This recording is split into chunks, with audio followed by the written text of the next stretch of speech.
সিলেটের মানুষ আজান দিচ্ছে। আচ্ছা, আজানটা হচ্ছে, আজানটা শেষ হয়ে যাক।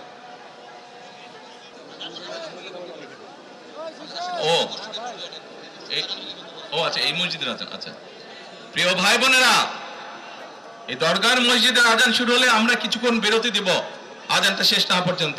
তাহলে তার আগে বক্তব্য রাখি নাকি? আচ্ছা, এই যে লক্ষ লক্ষ ভাই বোনেরা, সিলেটের মানুষ, অধিকাংশ মানুষ কোথায় যায়? লন্ডনে, তাই না? আরো অন্য দেশে যায়। কিন্তু এই যে মানুষগুলো যাচ্ছে, এই মানুষগুলোকে আমরা বিভিন্ন ভাবে ট্রেনিং দিতে চাই। ট্রেনিং দিয়ে ভাষা শিক্ষার মাধ্যমে আমরা এই মানুষগুলোকে দক্ষ করে গড়ে তুলতে চাই। সিলেটের বহু মানুষ সৌদি আরব সহ মধ্যপ্রাচ্যেরও বিভিন্ন দেশে যায়। আমরা এই মানুষগুলোকে দক্ষ করে গড়ে তুলে কর্মসংস্থানের সুযোগ তৈরি করতে চাই। কিন্তু সেই সুযোগ তৈরি করা একমাত্র তখনই সম্ভব যখন কে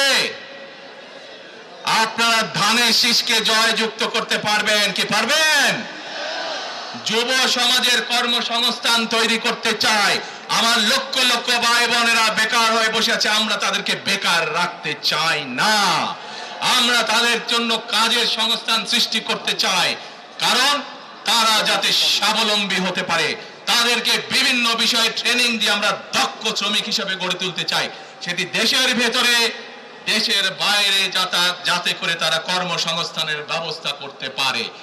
সরকার থেকে আমরা ইনশাআল্লাহ সেই ব্যবস্থা গ্রহণ করব, যাতে সেই দক্ষ মানুষকে সারা পৃথিবীতে আমরা ছড়িয়ে ছিটিয়ে দিতে পারি, যাতে করে তারা স্বাবলম্বী হয়ে নিজের পায়ে দাঁড়াতে পারে।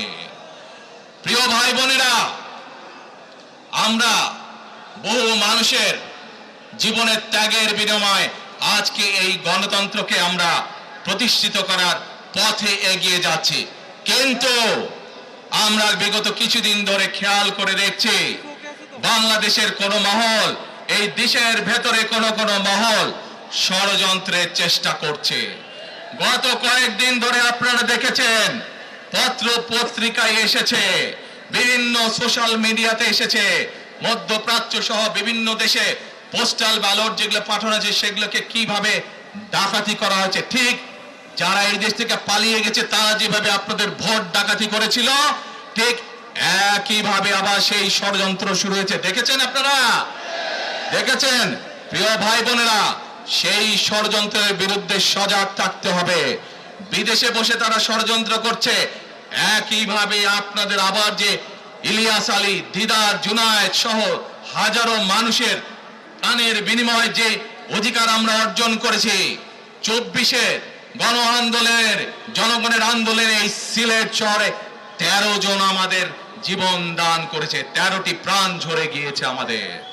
প্রিয় ভাই বোনেরা, এই প্রাণগুলোর বিসর্জনের মাধ্যমে আমরা যে অধিকার আদায়ের পথে নেমেছি, একটি কুচক্রী মহল এর ভিতরে ষড়যন্ত্র শুরু করে দিয়েছে।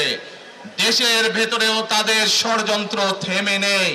কিন্তু 2024 সালের 5ই আগস্ট এই বাংলাদেশের জনগণ প্রমাণ করে দিয়েছে যে বাংলাদেশের জনগণ ঐক্যবদ্ধ থাকলে, ঐক্যবদ্ধভাবে নেমে আসলে যে কোনো ষড়যন্ত্রকে বাংলাদেশের মানুষ প্রতিহত করতে পারে। পারবেন আপনারা প্রতিহত করতে? ইনশাআল্লাহ।